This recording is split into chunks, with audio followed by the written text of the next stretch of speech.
Mais vous en avez pas marre! Lâchez nos œuvres! Faites une pause! Faites correctement votre travail! Robert Lewandowski et Lamine Yamal ont reçu chacun une amende de 5 000 € par l'UEFA pour non-respect du règlement antidopage lors du match retour face à l'Inter. Les deux joueurs ne se sont pas dirigés immédiatement au poste de contrôle comme indiqué par les normes. Faites votre travail! C'est vraiment pas compliqué de trouver 5 000 € d'amende pour être arrivé en retard.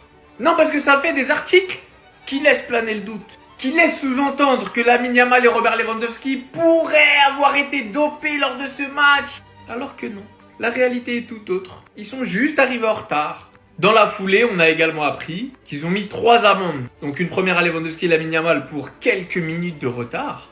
Non, faut le préciser, quelques minutes de retard. La deuxième pour Hansi Flick et son staff pour comportement inapproprié. Et la troisième pour des fans qui ont allumé des feux d'artifice et jeté des objets à Montjuic. Je veux bien, le Barça ça fait des clics, le Barça ça fait vendre, le Barça tout ce que vous voulez, on sait, on a l'habitude. Mais sur des sujets pareils, s'ils sont coupables, moi-même je les enterre. Mais quand la réelle news c'est Lewandowski et Lamine Yamal sont arrivés en retard et qu'à la finalité tu tombes sur un article qui dit le Barça a reçu une amende pour un test antidopage, non, soyez sérieux, 2 petites minutes. Ou peut-être c'est parce que le match face à l'Inter vous a tellement choqué que vous estimez que c'est pas possible de faire ça sans être dopé.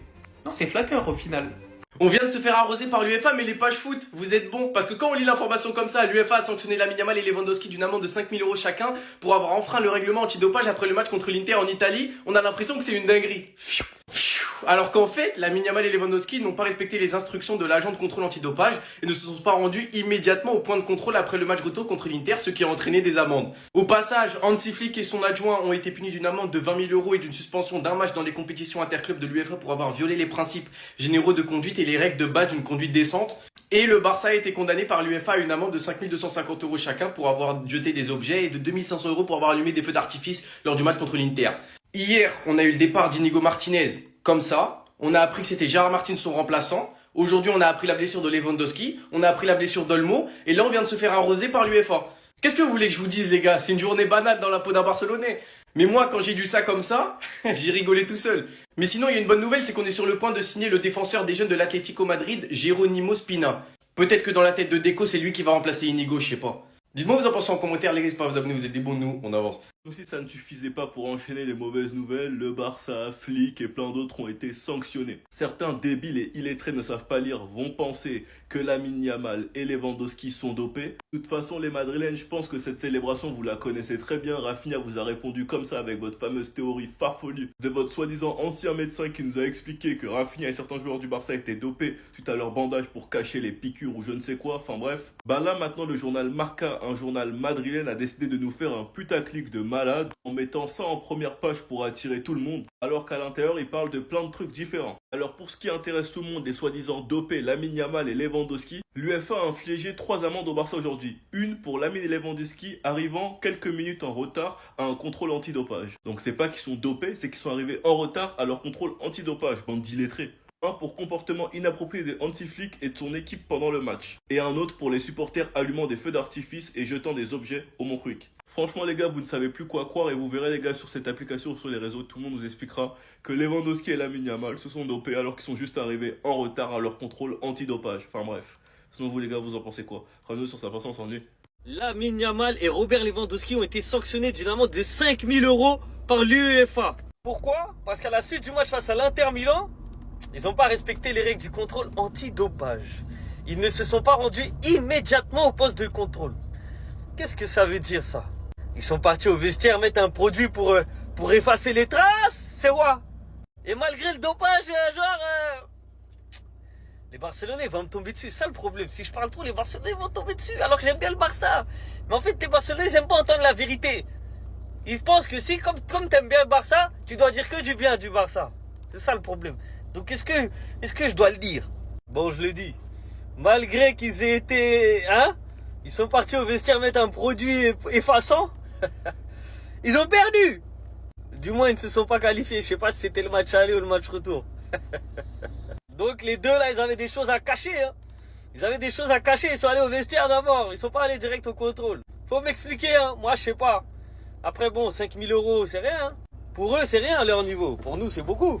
C'est peut-être pour ça que Lamine, c'est les 2 matchs là face à l'Inter, il était en pétard. On s'est dit, mais le mec, il court partout. Comment ça se fait?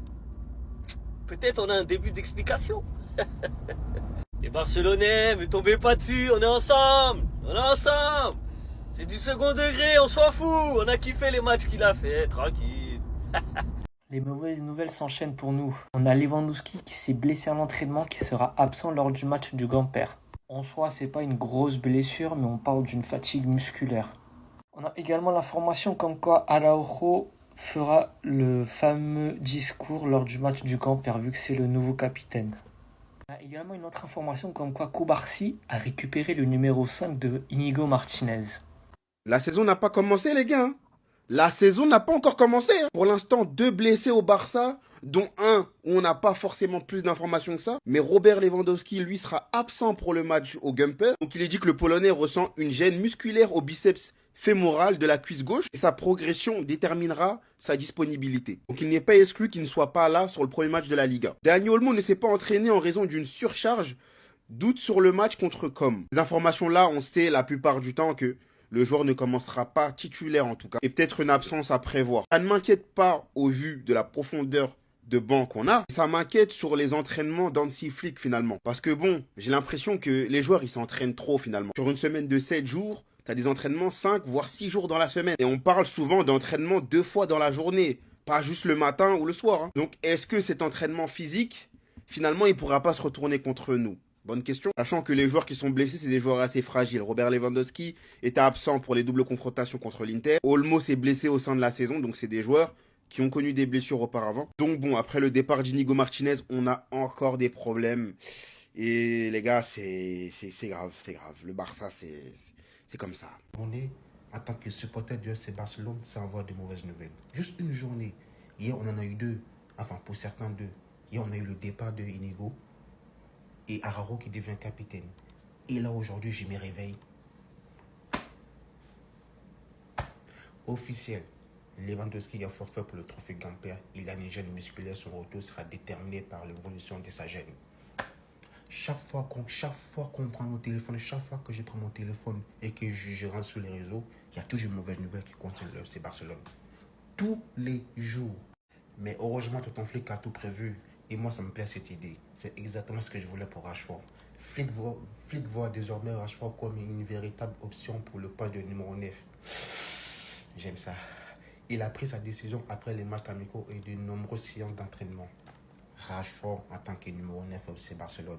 Sous les côtés, Lamine Yamal, Rafinha. Et juste derrière lui, allez, un petit Olmo, s'il arrive à retrouver sa forme. Je pense qu'on va bien manger, les gars. Pépé Condé, doucement à la préparation. Je vous le dis cash, il y a 3 joueurs déjà qui vont pas jouer le campeur parce qu'ils ont une gêne musculaire. Il s'agit d'Olmo, encore. Mais là, cette fois-ci, cette année, il n'y aura pas de passe droit. L'année dernière, tu as joué certains matchs, malgré que tu sois pas bon, malgré que tu sois irrégulier là, parce que tu te blesses, parce que tu as coûté 60 000. Cette saison-là, Fermin, s'il doit jouer à ta place, j'espère que Flick le fera beaucoup plus souvent parce que il a été plutôt gentil avec toi. Les 2 autres joueurs sont du coup Lewandowski et Ferran Torres. Donc du coup, ça fait 3 joueurs. 3 joueurs qui peuvent potentiellement jouer 9. Ce qui veut dire que Flick va faire débuter Rashford en 9 probablement, en vrai, là, quand j'y pense. L'attaque, ça va peut-être être Rashford, Rafinha, Lamine Yamal, Fermin. Seguin a publié un message pour se justifier de plein de choses. Franchement, c'est une bonne initiative, mais pour moi, il a senti la patate arriver, je suis désolé, ça reste mon avis. J'incite personne à penser comme moi, mais ça reste mon avis. Alors dedans, il explique plein de choses et il dément plein de choses. Ces derniers mois ont été difficiles pour moi, tant physiquement que personnellement. Ma priorité a toujours été de retourner sur le terrain et d'aider l'équipe. La décision de subir une intervention chirurgicale a été prise avec des professionnels de la santé et approuvée par le club dans le but de protéger ma carrière à long terme. Il y a beaucoup de spéculations infondées. Je tiens à préciser que toutes les signatures et tous les renouvellements ont été effectués avant mon opération et il est injuste de prétendre que ma blessure a servi à inscrire d'autres joueurs. J'ai toujours agi avec professionnalisme et respect. J'aime profondément le Barça, cette ville et ses supporters. Mon engagement envers le club est absolu. Je suis prêt à collaborer avec la direction du club pour résoudre cette situation de manière constructive. Beaucoup de choses ont peut-être changé, mais une chose ne changera jamais, je vous aime. Pour moi, il a raison sur un truc, et ça on lui a jamais reproché. c'est qu'on a recruté des joueurs avant même le fait qu'il doit se faire opérer. Et ce qui est reproché à Ter Stegen pour moi, c'est que le fait de se faire opérer, qui est bien évidemment un hasard, est une solution en plus pour le club. Car Laporta a lui-même dit que c'est une solution plus rapide. Et le fait qu'en tant que capitaine il est refusé, pour moi c'est pas normal. Xavi lui a d'ailleurs apporté son soutien, mais il a fallu qu'on lui retire le brassard de capitaine. Il a fallu qu'il y ait des rumeurs sur le fait que son numéro soit attribué à quelqu'un d'autre. Que malheureusement certains supporters mélangent tout et expliquent que c'est à cause de lui qu'Inigo est parti alors que non. Pour finalement nous faire ce message et bien vouloir coopérer avec la direction, personnellement pour moi quoi qu'il en soit il a pas raison. Enfin bref, sinon vous les gars vous en pensez quoi? Ramenez sur sa patience, on s'ennuie. Attendez. J'en connais un qui a senti la patate arriver. Ter Stegen vient à l'instant de poster un big communiqué sur ses réseaux. Donc vu comment il a débuté, honnêtement, je vais pas tout vous lire. Mais la chose la plus importante à retenir de son communiqué, c'est qu'il a dit mot pour mot: je suis pleinement disposé à collaborer avec la direction du club pour résoudre ce problème. Ce qui veut dire que normalement dans les prochains jours, Ter Stegen devrait enfin signer le rapport médical. Et derrière, on pourra enregistrer certains joueurs si possible. Inigo Martinez a dit quelques mots à l'aéroport avant de s'envoler pour Al Hilal. Et il a dit: c'était des jours actifs mais très bons. C'était de magnifiques adieux avec mes coéquipiers. Je remercie les fans, c'était magnifique. Pour le coup, comme je l'ai dit hier, Inigo Martinez, je le remercie pour tout. Parce que le niveau qu'il a affiché la saison dernière à 34 ans, c'est juste exceptionnel. Et pour finir, le départ d'Inigo ouvre la porte à Torrent pour continuer avec la première équipe. Flick a testé Gérard Martin comme défenseur central lors des matchs amicaux en prévision du départ d'Inigo. Et l'expérience a été un succès. Si l'entraîneur allemand décide de poursuivre sur cette lancée, Torrent pourrait continuer à faire partie de l'équipe première en remplacement de Baldé au poste d'arrière gauche. On verra bien quelle sera la décision finale d'Hansi Flick. Et vu comment c'est parti, je pense que Torrent montera bien en équipe première. Et que Gérard Martin la saison prochaine, on le verra pas mal en tant que défenseur central. Bref, en tout cas, n'hésitez pas à me donner vos avis dans les commentaires, histoire de savoir ce que vous en pensez. Et moi, je lirai tout ça. Dans ce club, on peut pas passer une journée sans polémique. Lewandowski et Yamal viennent d'être accusés de dopage et ils vont écoper d'une amende de 5 000 € pour non-respect des règles antidopage. Et comme d'habitude, on a eu le droit à un tweet vicieux d'ActuFoot sur le sujet. En fait, ce qu'il leur est reproché, c'est juste de pas être allé au bon moment au test antidopage, c'est tout. À aucun moment, on leur reproche de prendre des produits dopants. Et comme d'habitude, t'as des mecs qui vont comprendre que ces deux joueurs sont dopés, et comme d'habitude, ça sera les Madrilènes. Ils vont nous dire: vous avez vu, on avait raison, Yamal ses bandages, c'est parce qu'il est dopé. Pareil pour Lewandowski et Rafinha en fait. Et puis en plus, comme par hasard, c'était au match face à l'Inter Milan. Alors j'avoue, le match de Yamal, je veux bien croire qu'il était dopé ce jour-là. Le mec, il a sorti une performance all-time, personne n'a jamais vu ça de sa vie. Là, les Madrilènes, ça va les arranger de croire qu'il était dopé.